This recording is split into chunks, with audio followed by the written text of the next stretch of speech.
Hello, good morning सगळ्यांना. तुम्हा सगळ्यांना व तुमच्या परिवाराला स्वातंत्र्य दिनाच्या हार्दिक शुभेच्छा. आज एव्हिलिनच्या शाळेमध्ये छोटासा प्रोग्राम ठेवला होता आणि प्रोग्राम असला नसला तरी पॅरेंट्सला इन्व्हाइट करतात, त्यामुळे मला आणि आमच्या फौजींना दोघांनाही स्कूलमध्ये जायचं होतं. मग काय सकाळ सकाळ पटापट सगळे कामं वगैरे आवरून घेतली. मिस्टरांची तशीच सेकंड शिफ्ट होती, म्हणजे 12 वाजता त्यांना ड्युटीला जायचं होतं. तर 12 वाजेपर्यंत म्हटलं एव्हिलिनच्या शाळेतला कार्यक्रम सगळा आटोप्यात येईन, त्यानंतर मग ते ड्युटीला जायला मोकळे. असं म्हणूनच मग सगळं आवरलं आणि एव्हिलिनला घेऊन स्कूलमध्ये गेलो तर काय एकदम छान असा प्रोग्राम होता त्यांच्या स्कूलमध्ये. हे जे आहेत ना, यांच्याकडे ड्रम वगैरे आहेत, हे एकदम छान असे वाजवतात आणि पूर्ण 1 महिन्या आधीपासूनच यांची तयारी सुरू असते आणि एव्हिलिनला हे खूप आवडतं. ते जसा साऊंड येईल ना तसं त्याची मस्ती चालू होते. आम्ही ज्यावेळेस स्कूलमध्ये जायचो ना त्यावेळेस आमच्या वेळेस असं काही नव्हतं बघा. सकाळी उठायचं, आपलं युनिफॉर्म वगैरे घालायचं, रेडी व्हायचं आणि सरळ सरळ शाळेत निघून जायचं. त्यावेळेस असलं काही नव्हतं. पण एव्हिलिन आहे ना, यांच्या वेळेस खूपच नवनवीन पद्धती निघत आहेत आणि चांगल्या आहेत मुलांसाठी, ज्या की आपल्या वेळेस आपल्याला बघायला नाही मिळाल्या, त्या आता आपल्याला बघायला मिळतात. खूप छान अशी प्रॅक्टिस झाली होती या मुलांची. मी जेव्हा एव्हिलिनला सोडायला किंवा घ्यायला जात होती शाळेतनी तेव्हा मी भरपूर प्रमाणात ऐकलेलं आहे म्हणा.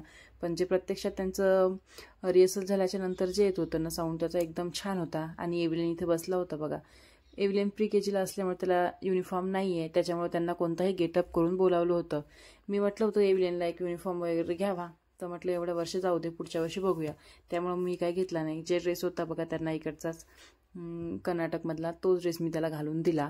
त्यानंतर त्यांचा टीचर स्टाफ होता एव्हिलिनचा, ते सुद्धा खूप छान छान साड्या घालून आले होते आणि मुली तर खूप छान रेडी होऊन आल्या होत्या.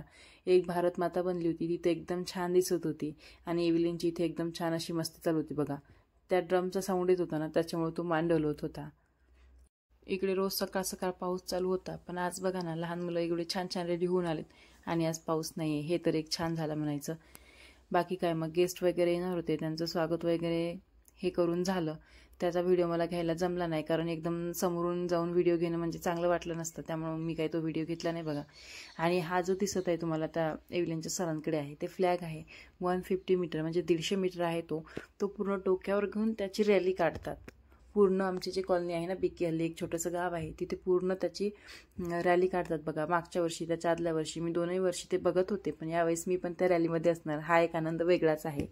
भलेही एव्हिलिन माझ्यासोबत नसणार, कारण लहान मुलांना ते घेऊन जात नाहीत, कारण खूप दूर जावं लागते.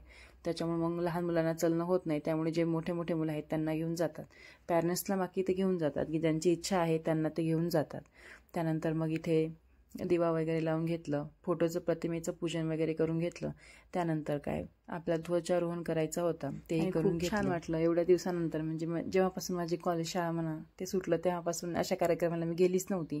भले एव्हिलिन अंगणवाडीमध्ये होता त्यावेळेस मी इथं जायची, ग्रामपंचायतमध्ये जायची म्हणून त्याला घेऊन. अंगणवाडीत असा काही विशेष प्रोग्राम करत नव्हते ते, पण मला खूप म्हणजे असं जायला आवडतं ना कोणाला सुद्धा, तर मग मी त्याला घेऊन अंगणवाडीमध्येच जायची आणि तिथे सुद्धा थोडंफार प्रोग्राम करायचे.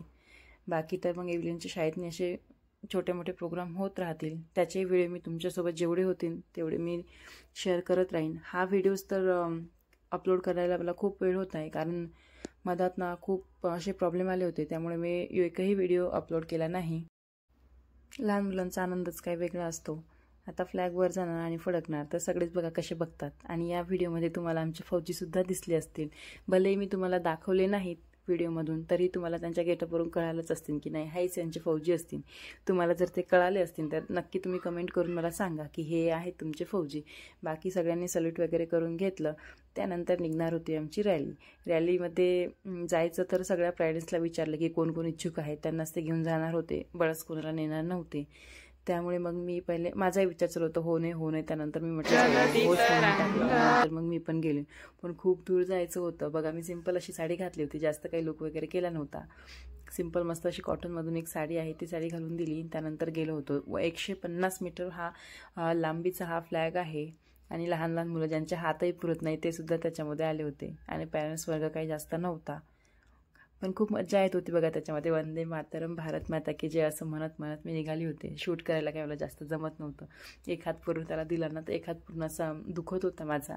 त्यामुळे मग म्हटलं समोर फौजी होते आमचेच, त्या फौजींना म्हटलं मग थोडासा शूट तुम्ही पण घ्या, तेवढीच मदत होईल बायकोला. म्हणून त्यांनी सुद्धा शूट घेतला आणि त्यांनी सुद्धा शूट घेण्यास मला मदत केली. खूप लांब जायचं होतं आणि एव्हिलिनच्या शाळेचं वातावरण बघा पूर्ण हिरवंगार आहे. एवढं छान वाटतं ना त्या साईडला गेलं तर. सकाळ सकाळचं वातावरण एकदम छान असते तिकडे.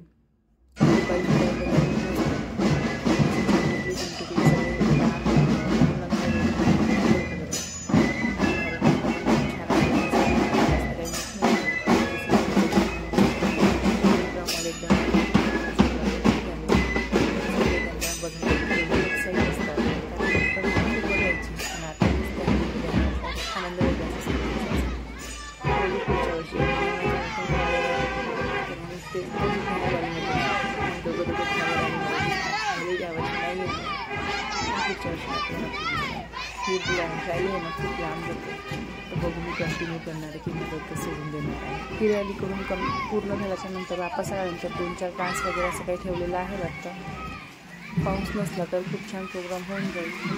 मुलांनाही तेवढंच एक मनोरंजन म्हणून आणि तसे 15 ऑगस्ट 26 जानेवारी ह्या सगळ्या गोष्टी असल्याच्यानंतर शाळेचे कार्यक्रम असले तर आपल्याला सुद्धा शाळेत जायला एक निमित्त भेटतं.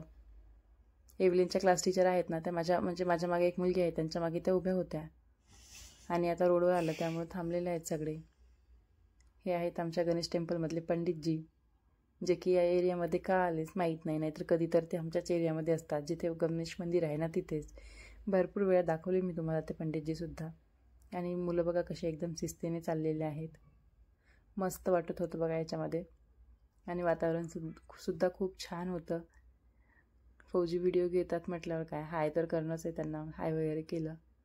नंतर तिथून मग रॅली आरली होती डायरेक्ट ग्रामपंचायतकडे, जिथेच की माझी मागेच रूम आहे. हा एरिया तर तुमच्या ओळखीचा असेलच. इथे सुद्धा फ्लॅग वगैरे ध्वजारोहण करून घेतला. आणि हे आहे आमची आजी, आमची म्हणजे आमच्या ओनरची मम्मी आहे आणि एक त्यांची मैत्रीण आहे. दुधाची डेअरी वगैरे दिसली असेल. याच साईडला माझी एक रूम आहे. एव्हिलिनच्या क्लास टीचर मी इथपर्यंतच कंटिन्यू केलं. त्यानंतर समोर काय जाणं होत नव्हतं, कारण मी घातलेली होती साडी आणि साडीत मला जास्त चालायला प्रॉब्लेम येतात. त्यामुळे मग हे काय आमच्या रूमच्या तिथूनच चाललो होतं. मग परत मी खाली आली आणि त्यानंतर परत थोडासा त्यांचा शूट वगैरे घेतला. खूप छान छान दिसत होते सगळेच.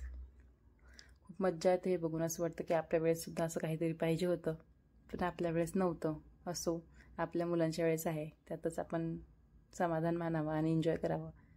त्यांच्याच लहान लहान मुवमेंट असतात की ज्या आपण सुद्धा एन्जॉय करायला पाहिजे. सगळेजण इथून जात होते. तसंही मुलं म्हटल्याच्या नंतर लहान लहान प्रोग्राम हे त्यांचे होतच राहणार. आता उद्यालाच आहे गोकुळाष्टमी, त्याचाही व्हिडिओ मी शूट करणारच आहे. तेही तुमच्याकडे लवकरात लवकर येईन असे मी प्रयत्न करीन. जेवढा शक्य होईल तेवढा मी तो व्हिडिओसुद्धा घेण्याचा प्रयत्न करीन. फक्त व्हिडिओला तुम्ही छान रिस्पॉन्स देत जा, म्हणजे कसं मला हे व्हिडिओ घ्यायला आवडेल आणि तुम्हालाही बघायला. हा व्हिडिओ तुम्हाला कसा वाटेल कसा नाही हा कमेंट करून मला सांगा. त्यानंतर वर गेल म्हणजे हे एव्हिलिनच्या शाळेची रॅली निघून गेली. त्यानंतर वरती परत एक झेडपीची एक रॅली निघाली होती. त्यात जास्त मुलं वगैरे काही नव्हते, पण होते म्हणा. ते सुद्धा दरवर्षी रॅली वगैरे काढतात. त्यांच्याच रॅलीचा एक छोटासा शूट वगैरे घेतला आणि तुमच्यासोबत शेअर केला. अशाच नवनवीन व्हिडिओसाठी चॅनलला लाईक करा, शेअर करा. चॅनलवर नवीन असाल तर सबस्क्राईब करा. चला तर भेटूया मग नेक्स्ट व्हिडिओमध्ये. बाय. उद्याचा व्हिडिओ आपला हा गोकुळाष्टमीचा असेल, ज्याच्यामध्ये मी माझ्या एव्हिलिनला म्हणजेच कृष्णा एव्हिलिनला कृष्णाचं लूक करणार आहे. आणि कुठलेही लहान मुलगा कृष्णा